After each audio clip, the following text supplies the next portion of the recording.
शेतकरी मित्रांनो, यावर्षी कमी पावसाच्या हिशोबाने कमी कालावधीत जास्त उत्पादन देणाऱ्या वाणापैकी MAUS 725 हे वाण 90 ते 95 दिवसात काढणीसाठी तयार होते। MAUS 725 हे वाण हलक्या, मध्यम आणि भारी जमिनीत हेक्टरी जवळपास 30 क्विंटल पर्यंत एवढं उत्पादन देणारं एक उत्तम वाण आहे।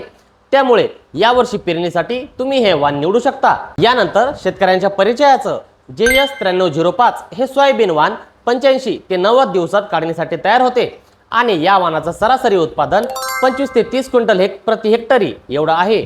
कमी कालावधीत योग्य नियोजनामध्ये प्रति हेक्टरी 30 क्विंटलपेक्षा जास्त उत्पादन देणारं वाण म्हणजे MACS 1460 हे उत्तम वाण दुष्काळग्रस्त परिस्थितीतही चांगलं उत्पादन देण्याची क्षमता ठेवते। शेतकरी मित्रांनो, जर तुम्हाला 90 दिवसापेक्षा कमी कालावधीत येणारं उत्तम वाण पाहिजे असेल तर 82 ते 88 दिवसात येणाऱ्या JS 9560 या वाणाची तुम्ही निवड करू शकता।